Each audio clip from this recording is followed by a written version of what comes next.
Same page, I would think, to get.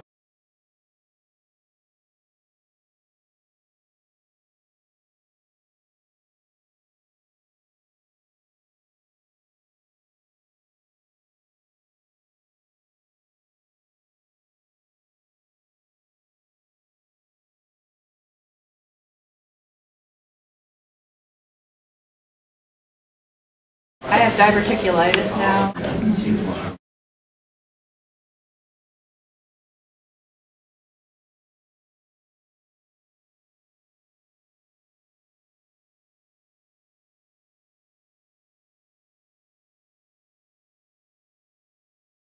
Here we go. KPFA is here too, so let's make ourselves a little block here. Hell no, we won't go. Tie a term sheet and compare it to development documents in terms of how it handles the relocation of residents. Gutted everything. It's not housing authority, right? It's not. No, it's John Stewart primarily. Oh, okay. Well, John Stewart doesn't own the land, so the city owns the land. The property manager for John Stewart is the only person who's being allowed to stay on Yerba Buena Island. Tida and the Navy and John Stewart have their meetings all together. It is an incestuous relationship and they all own it.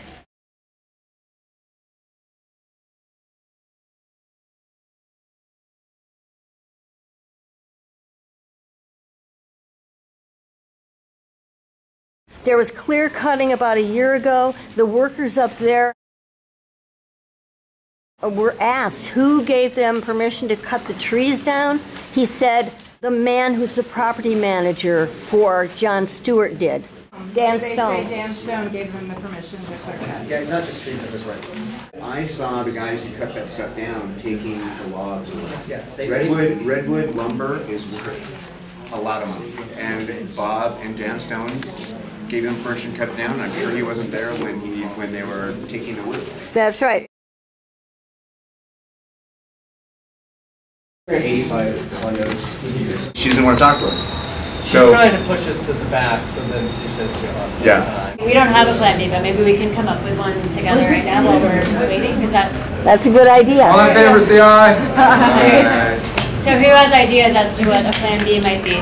So there's the option of us just trying to get in the office and sitting down, right? That's one option. There's the option of us chanting in the hallway. The sheriff will probably come and tell us to leave again.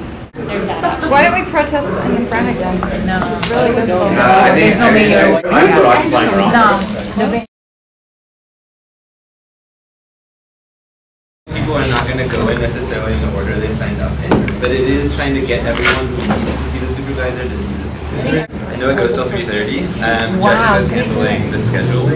So how's this? After I come back and meet with him, I'll get an update on the scheduling for how you guys are going to be brought in. I think this is more people than we typically have at office hours, and we thought you'd be more comfortable here. But we're definitely trying to get everybody seen by the supervisor. I don't want you to think that anyone's taken less seriously. What I'm trying to stress to you is most of this group were the first ones in there. As soon as she saw it was a big group, she decided to bundle it up. But it looks like we're conveniently being shunted into the back. There's too many people. It's an old trick, and it's whether it's purposeful or not, it's not working. It's not working. It's not purposeful.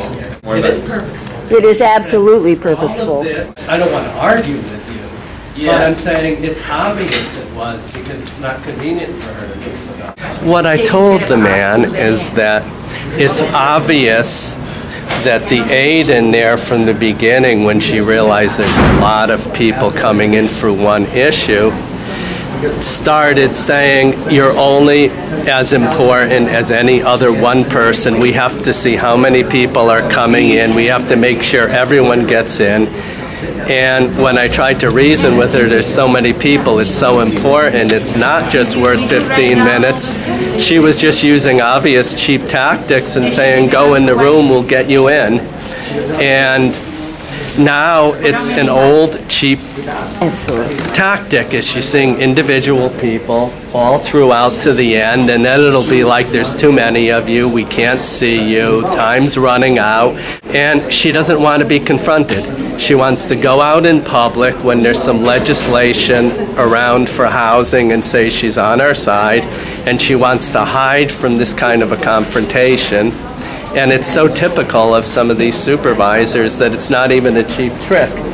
And so the man here, I was trying to be polite and not argue with him, kept trying to claim that no, it wasn't that, but it was obvious it was that. And I get tired of them trying to use their own politeness to shunt us out. Somebody's supposed to come out and give us a statement as to... Hi guys. So she's going to meet with you in about 2 minutes. Okay. And she's actually going to meet with you in there. We're going to try and meet with everybody in there, and so people who aren't there for that meeting, we can pull them out. Okay? So anybody who's from the media, if you could actually step to the side over here, because like we said, this is a closed community office hours. This is a public meeting. Yeah, this is a public meeting with the supervisor. We understand that, but this is... And that's the First Amendment, and that's not negotiable.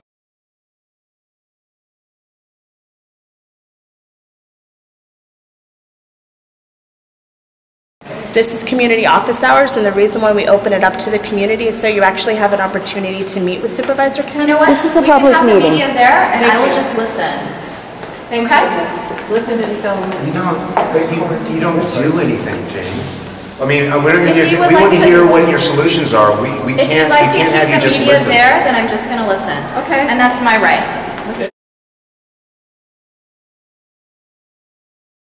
You were your responsibility, Jane. We understand your frustration. Like she said, we can either pull the media You do not understand the frustration. Them in here, is that okay?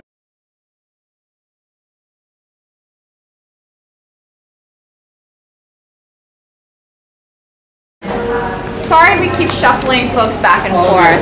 No worries.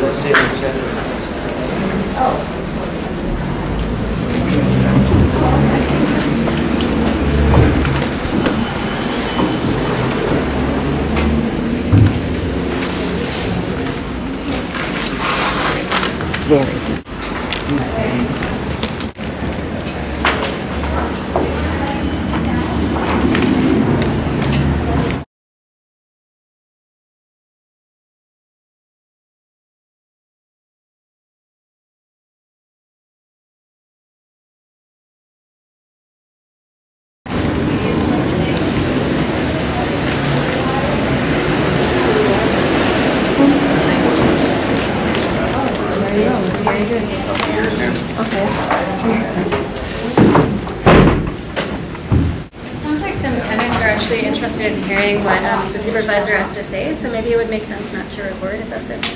No.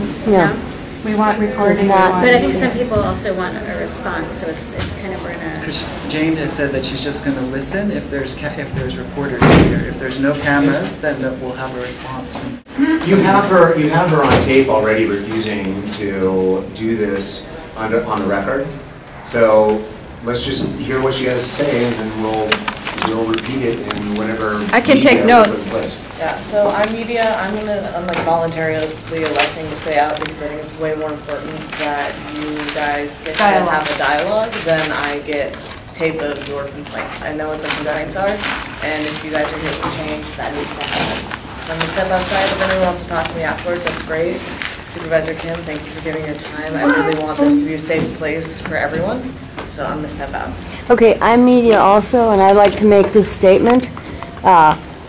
If a supervisor who has a public meeting is afraid to talk or won't talk, it strongly suggests that she has something to hide. I'm going to turn the camera off, but I want to say this clearly. My question is, what is it that you have to hide?